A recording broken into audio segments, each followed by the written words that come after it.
राजा और मैं दोनों घास के रास्ते अपने घर की ओर अपना रास्ता बनाकर निकल रहे थे। जब घास खत्म हो जाती तो कब्रें फिर से दिखाई देती और पीछे मुड़कर देखता तो दो बूढ़े कब्रों पर बैठे दिखाई देते थे। 1 घंटे तक ये खेल चलता रहा। अंत में हम दोनों थक गए और एक पेड़ के पीछे छिप गए। वहीं हमने बाकी 2-3 कब्रों को थोड़ा हिलते हुए देखा। वो भी बोल रही थी, अगर आपने माँ और पिताजी की बात सुनी होती तो ऐसा नहीं होता। माँ और पिताजी की वजह से ही हमारी जान गई है, ये भूल मत मालती। इस बातचीत को सुनने के बाद मुझे एहसास हुआ कि ये इस गांवकर परिवार का बेटा और बहू है, लेकिन कब्र की बात करना मन को रास नहीं आई। राजा इतना डरा हुआ था कि उसे समझ नहीं आ रहा था कि क्या करे।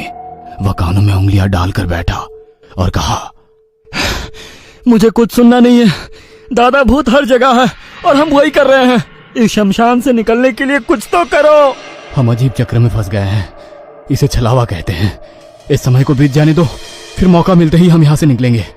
2 घंटे बीत चुके थे। हम कितना भी चले, हम उस कब्र के पास ही पहुंच जाते थे। हमने मालती और उसके पति और उसकी सास की बातचीत सुनी थी। ये सोचकर कि समय समाप्त हो गया होगा, मैं चलने लगा। कुछ दूर चलने के बाद मैंने घर देखा। हम अपने घर पहुंचे। घर के लोग इंतजार कर रहे थे। हम दोनों को देखकर उन्होंने कहा, अरे तुम कब से चले आ रहे हो?